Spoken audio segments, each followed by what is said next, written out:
Hey, this is Benny Lee from Coca-Cola Company. Glad and honored to be here on Yanko Design Mindset. And just want to give you a quick background of myself. I started as an industrial designer. That's my trade, my background, and traditional doing ID from bringing the concepts to market. And when I first joined Coke, I started as an ID, but also a visualization expert lead. And part of the process is kind of bringing these concepts to life through different ways of rendering. And it's interesting because, being at Coca-Cola is as an ID, we work in, visualizing and storytelling in many components. And the way it was done traditionally, in a lot of ways when I first came in, was using Photoshop and a lot of like working alongside of graphic designers.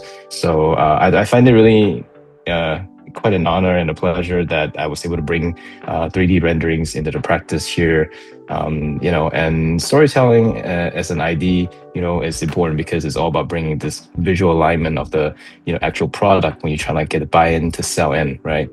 But then, every product also needs to be whole differently when you're trying to bring the concept to life. So I think having that new depth of 3D rendering compared to your traditional sketches or your 2D, Photoshop rendering is that you actually gets to tell review a different side of the product to really give a better visual clarity of this. And Coca-Cola has been around for 140 years. There's a lot of history, a lot of legacy. So I'm really fortunate to be in this position, and really kind of like to help reshape and remix the history a little, because I think it is such it's so fascinating to me to look at this history and also find a connection, this generational connection that ties into my family. And yeah, I mean, we don't, so long story short, we don't always just use renderings to create pretty visuals. And a lot of times we're using it to build new experience and tell stories from a different way. You fail fast, iterate faster, and just being able to adapt. Like, sure, I today I could be doing, AI, and tomorrow I could be building a physical product, and sometimes I could be working on a film set. Everything is going digital. Traditional design is becoming more of a rare breed. I'm learning all these new tools and evolving into this, being able to do 3D AI and all that is a new breed. But you have to wear so many hats. If you look at the last decade, that it's branched out to all these new design branches that they were never there. Now we need to do web design. We need to learn more about the UX, the mobile apps, the workflows, and building all of that is a result of that. I think you have all the tools there as an industrial designer to make that happen. If you want to understand how the world works. Coming up on Design Mindset, Benny Lee, Senior Manager of Technology and Strategic Partnerships at Coca-Cola, on why industrial designers have become the storytellers of product experience and how mastering visualization tools is reshaping what it means to be creative leaders in 2025.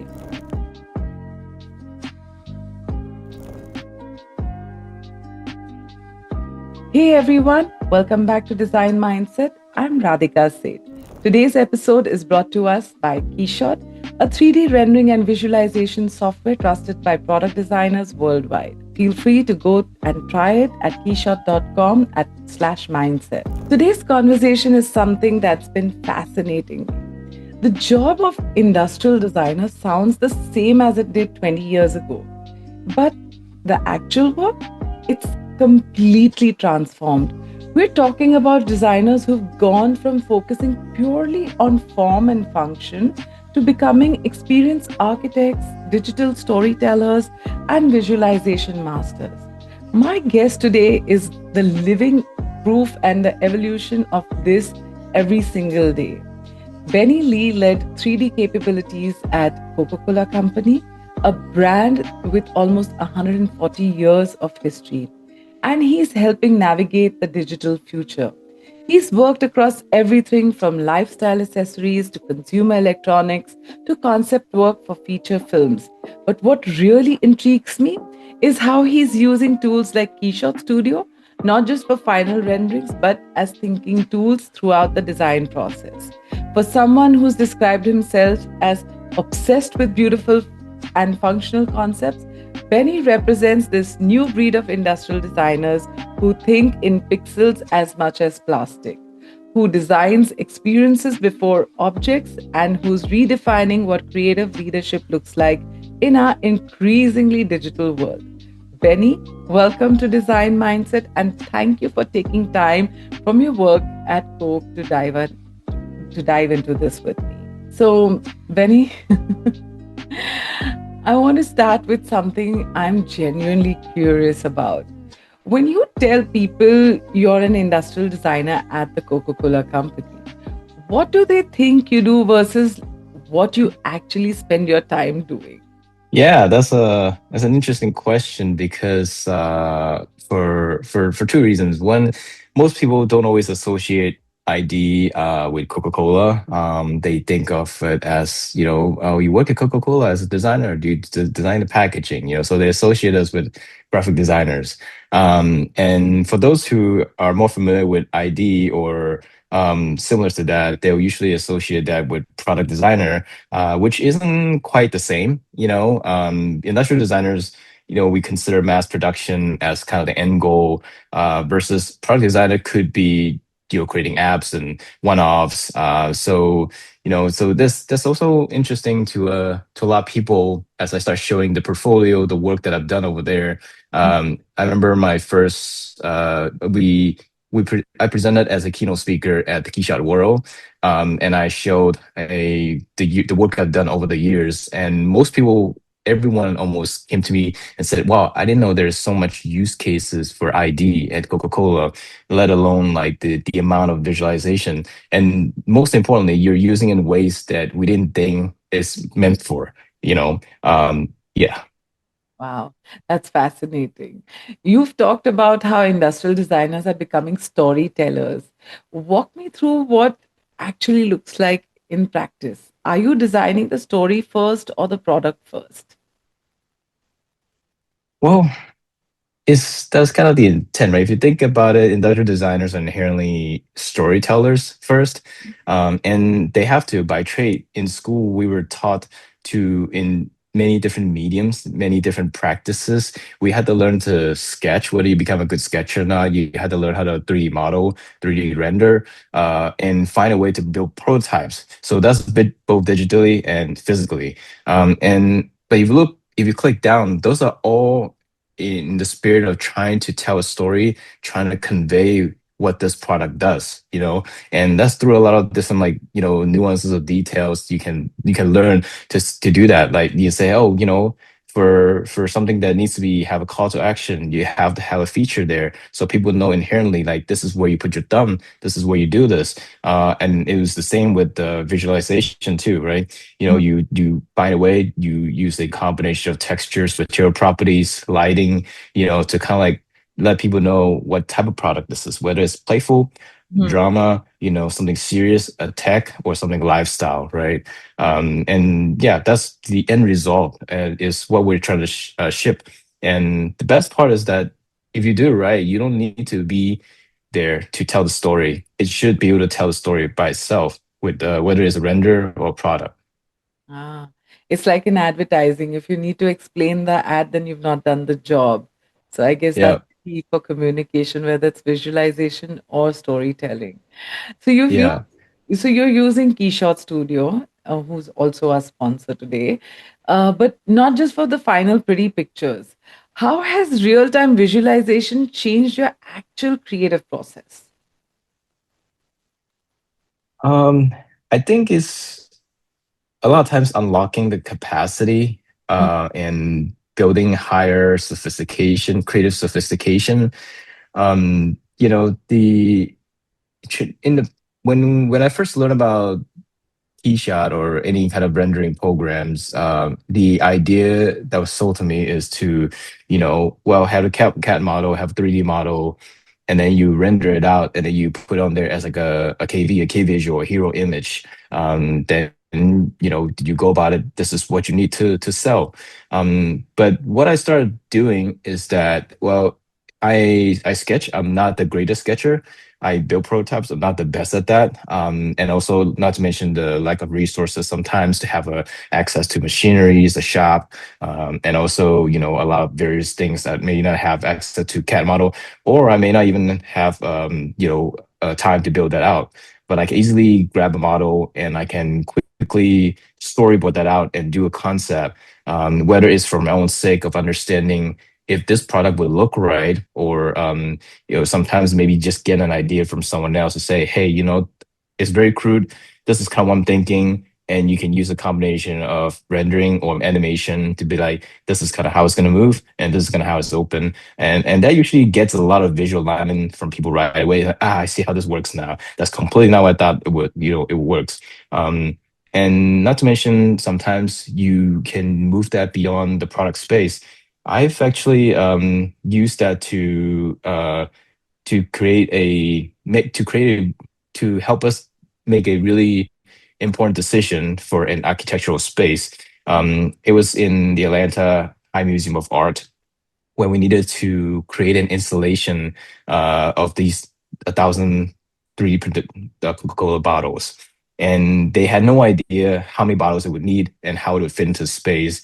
So I went to CAD modeling and I made a space 1-to-1 scale and put the bottle, and I used Keyshot to like put it in a different ways of formatting, and work closely and carefully with the vendors, the coordinators, and it was very easy to tell right away that, oh wow, this is completely not what we intended it to be, because we were thinking 500, but we actually need more than 1,000 to get the space, and to help us with that. And this kind of visual alignment and this kind of like decision making has become so easy in our process right now, than it has ever been. And looking back, and that's not what rendering was meant to be, I guess. Maybe that's, it was originally sold to create just high fidelity pictures, but there's a lot of value in throughout the not so pretty part. you know I think that's important to understand. Yeah. So then the shift from sketching to screen, do you find yourself thinking differently when you can see materials and lighting semi-real, semi-real time versus traditional ideation methods? Are you thinking differently, approaching the problem differently, or is it just the same? Yeah. I think when when I sketch, I know where my limit is, and I cannot sketch realistic shadings. I don't I'm just not capable of that. I am capable of moving it to beyond outlines, some basic form factors to, and then I would do the rest mostly in digital painting or Photoshop or rendering.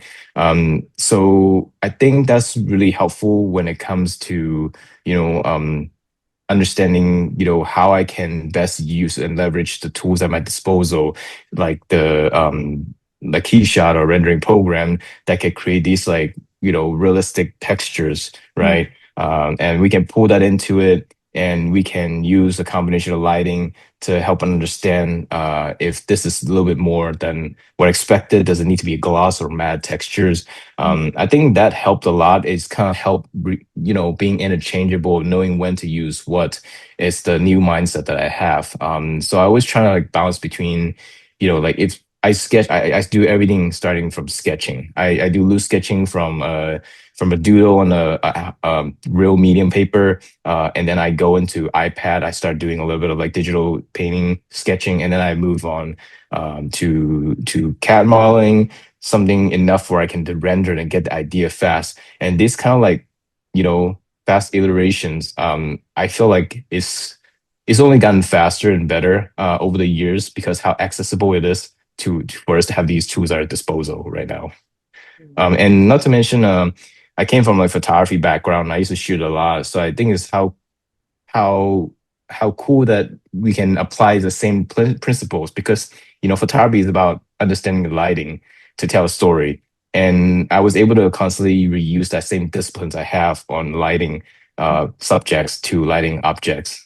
Yeah. Yeah. Yeah, I'm sure that must have helped. So with Coca-Cola almost having like you said, 140 years of brand equity. How do you balance honoring the heritage while pushing into new technology and technological territories? Is that balance easy for you? It is not the most difficult thing, but I think it is about I think you touched on it, honoring it, right? Because, it is a legacy company. It is not a new tech company like, even Google or Apple. Um, so we have a lot of histories that we need to honor and pay respect and really, appreciate the people who have come before me, who have done the work. So this is a skyscraper, and I'm just kind of a custodian here, right? I'm just simply laying a few layers of bricks before my time is up, and hopefully that you leave it at a better place than it was before. Take good care of it like a librarian would, I think that's the most important part as you start, pushing the boundaries. You stay respected of like what has been done and it doesn't deviate from that. And interestingly also we sell commodity. Honestly, we sell commodity. It's just like Nike sells shoes, commodity.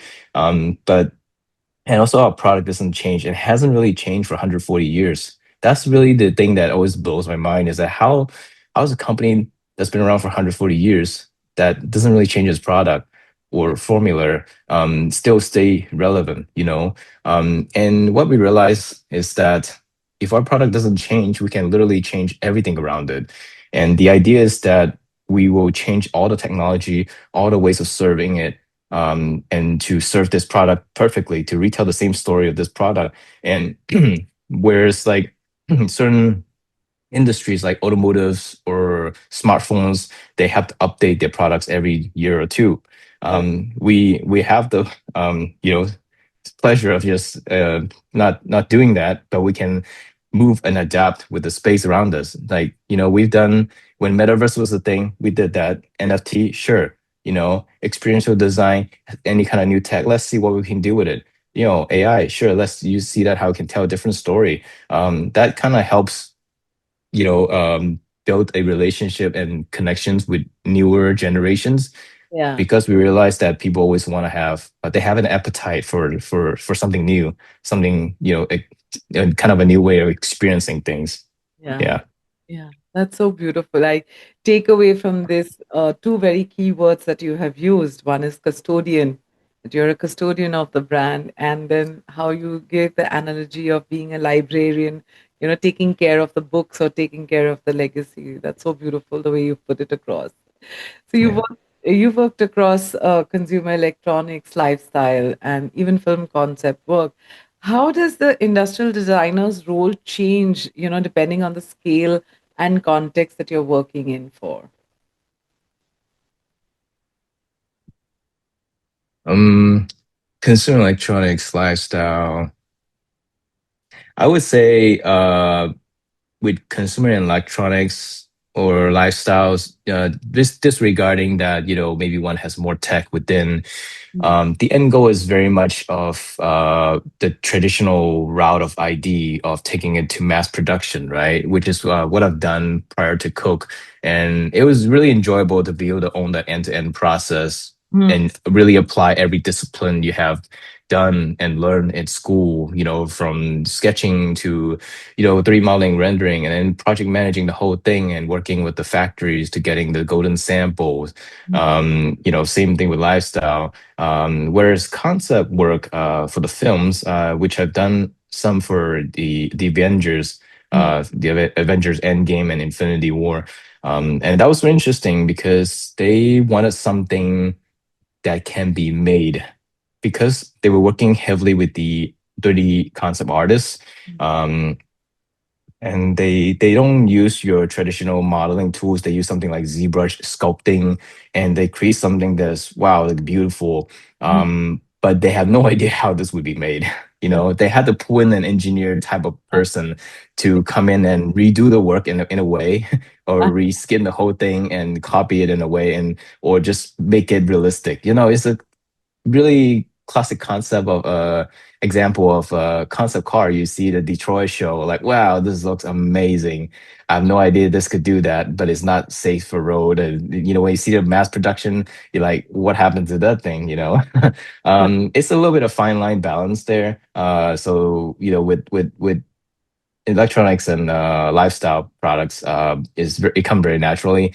With the film work, you kind of have to kind of put on a little lens of like try to respect the original vision, Mm. but find a way to make this happen.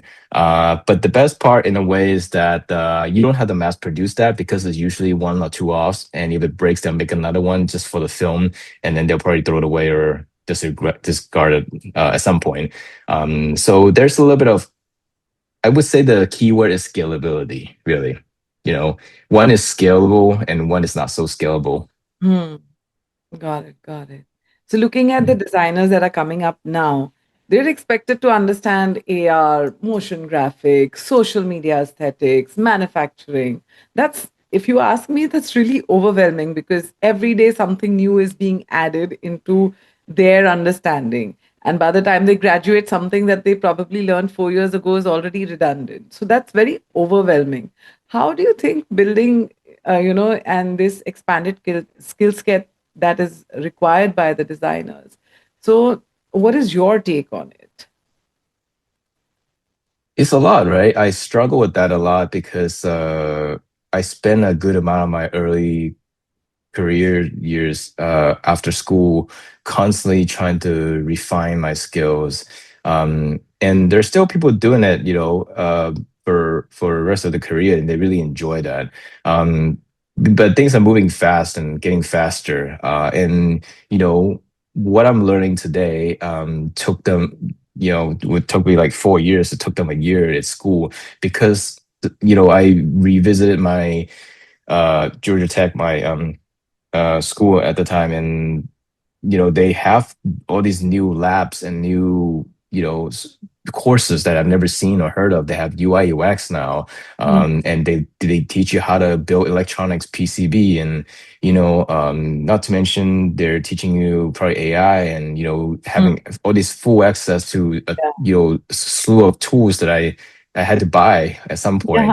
Yeah. So that made it so easy. I'm like, Yeah. you're learning something that took me 4 years to learn in a course, and it's free. Yeah. So that's I think it's important to accept that it as when it comes to technology tools, it will constantly evolve and potentially having a breakthrough every 2 weeks. Mm. Um, but as you progress your career, you shouldn't think about what may be the best tools to use, but maybe just have an understanding of what it does. And you know, it's okay to delegate. And I've learned to start delegating things and hiring people who are better than me. I think you should always hire people that are better than you, and set that ego aside, the pride. Um, because if you're not hiring someone better than you, then you're just ended up doing the things yourself. And so it's not always about learning the best tools and being the best at it, but I Mm. think it's learning to be able to manage your skill set and learn when to manage people versus tools. Yeah. Yeah.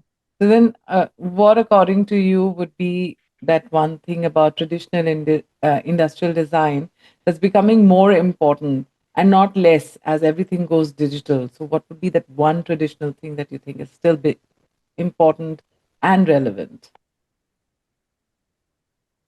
Um, this is quite an important question, and I really cannot stress this further, right? Um, you know,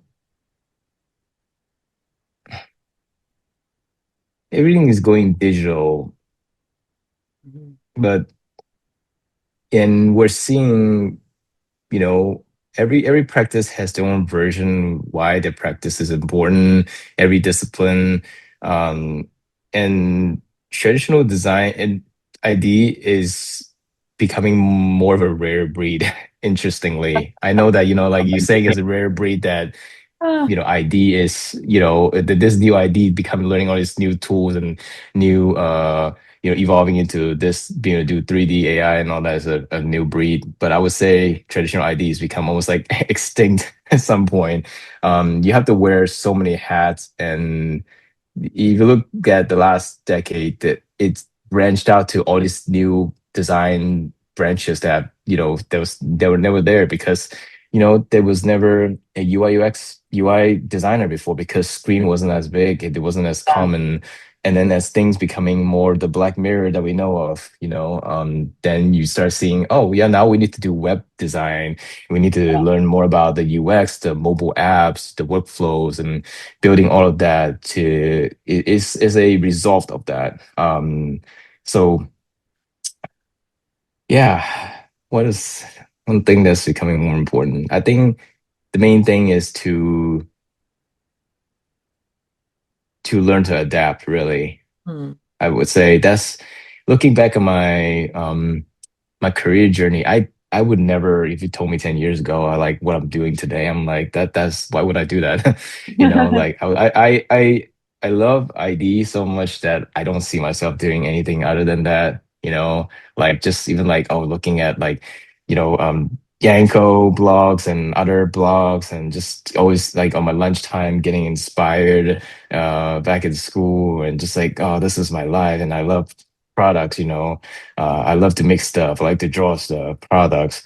And then I've learned that it's okay to bounce between different domains, Hmm. because at the end of the day, I realized deep down what I really enjoyed about ideas is storytelling, is making meaningful stuff, and if it helps and enriches people's lives, I Mhm. think that is great. And I don't always have to do it through product. I mean, traditional product, I could do it through rendering.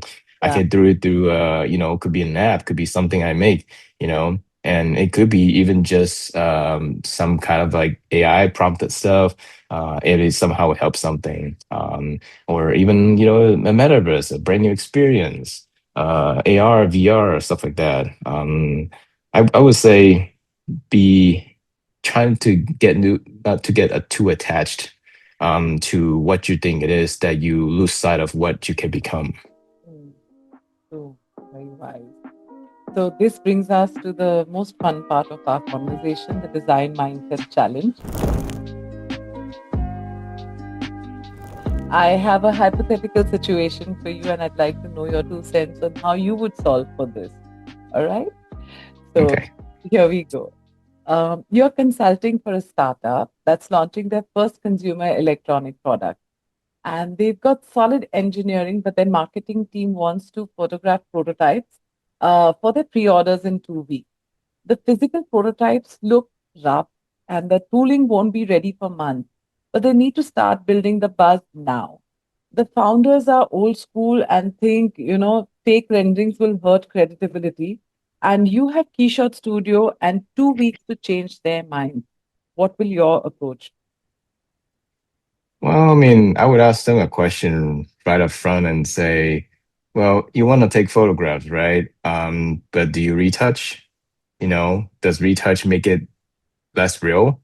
If, photograph, right, of a person, do you think all commercial shoots have no retouching? Is that authentic? In a way, rendering, just like how AI can be, is like, oh, it's generative AI, Gen AI. People like, it's not authentic, it's not authentic. It can be if it comes from a real object, maybe it's one thing if you try to generate something completely different out of nothing, from nothing. Hmm. But if you generate, so one thing we looked into, for example, is like, oh yeah, with AI, what if we generate a different view of a subject or object, because we didn't shoot that, but we're using the real photograph of a real object, a certain view, we just slightly alter that. Hmm. And with rendering, you still have to 3D model the product to create that manufacturing, the molding, the tooling, right? Yeah. So you're just using the same thing that you have, but you're trying to, create the visuals for that. Hmm. Um, I think it's pretty straightforward if I start like looking at just the numbers. and easily being presenting that, hey, you can have something that you design once, visualize it once, and Mm, scale infinitely. mm, Because if you were to take a photograph of that, mm, and you have to make a change down the road, maybe it's missing a button or missing a feature, mm. like do you have to reset the whole photo shoot on that? That's always usually come as a straightforward, like they'll get it that this is no brainer in terms of ROI, what it could bring, right? With the visuals and the authenticity part Mm. is a bit of a nitpicking, really. Yeah. Just like with the a lot of social content these days, they have to be tagged as an AI generated Yeah. because there's an AI component. But what we're finding and what we're struggling is that does that still start applying to the photographs we retouch with AI assisted technology? Mm. Because if you put it that way, we've been doing this for 10 years with content aware field. Yeah. And from Adobe at the point, they didn't call it Firefly at the time, they call it Adobe Sensei. And you remember the Photoshop content aware fill, you just clone it. So cloning, that's in a way is algorithm, it's just cloning using pattern. Yeah. So, same thing with visualization. It's just different way to to to I don't know. Bring forth the idea. Yeah, it's kind of like because we sketched and then we take photographs, we still have the same way of building this model. It's Yeah. just yeah, it's the same way.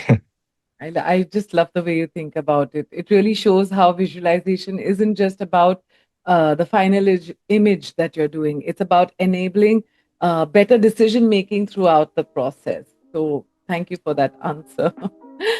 So, we're now ready to do the rapid fire, which is a really fun segment. I'm going to ask you a question. Don't dwell too much on it. Just give me your answer the way you think. Okay. All right. Okay. So complete this sentence. Industrial designers who only focus on physical products are missing. The storytelling component. And the most overrated trend in product visualization right now. Funnily, AI product visualization. Mm. And if you could use only three software tools for the rest of your career, which would they be? For me, Fusion for modeling, KeyShot for rendering, and an AI tool of your choice. Everyone should jump on that and start learning an AI tool that you can really take advantage of. Wow, nice. And your advice for designers feeling overwhelmed with all these new responsibilities? Be okay with a change. If you like it, don't get used to it. If you don't like it, don't get used to it. It's okay to change. It will change. And the second is be resilient. Hmm. Um, and be have grit. So this is something I've learned, and there's a TED Talk, a study of this, and I love that because for years I've tried to pin down the reason why. I knew the reason I couldn't find a way to pin down the words, and I realized that the most successful people or creatives aren't always the ones with the most talented, coming from the most prestigious schools or having the best background or education. It's simply being really resilient with the change and not being so tied into it has to be a certain way. And if things don't go your way, be okay with that and adapt. And then most importantly, have grit. I think grit comes far beyond anything, more important than anything as a person, as a trait. Because grit alone, it's like hustling, right? You can hustle through anything and be resourceful at any point. Whether you have $1 in your account or $100 or 1,000 or 1,000,000, you can find a way to be okay and go through life with it and be successful. Yeah. And the last one word. What does the future of industrial design feel like in one word? Chameleon. I was gonna say interchangeable, but I think chameleon is a good way to describe how it could be.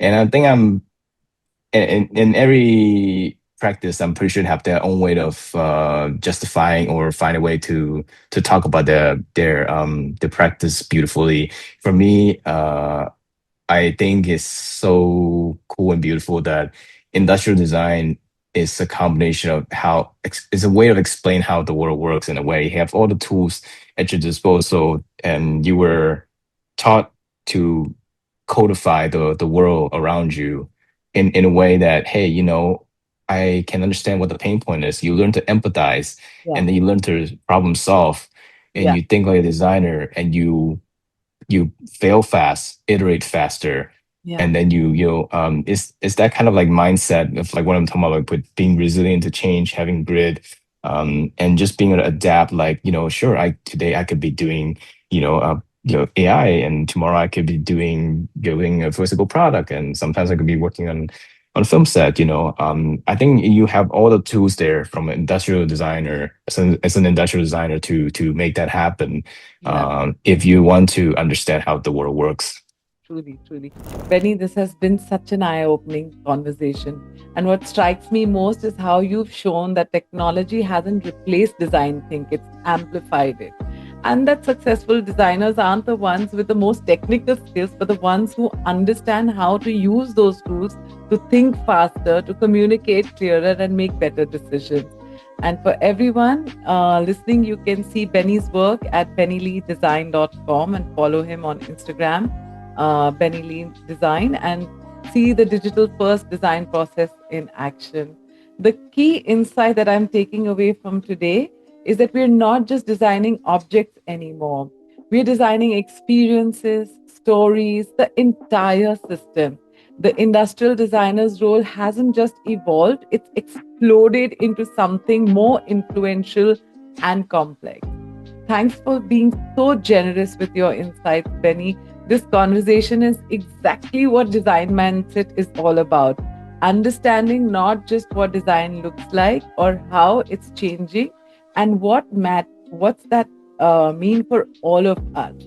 So next week we're exploring more design tools while made. Sorry. Remember, don't just live by default. Design it. See you next. This episode was sponsored by Keyshot. Transform your CAD models into stunning, realistic visuals that communicate your design intent clearly to clients, collaborators, and stakeholders. Please visit keyshot.com/mindset.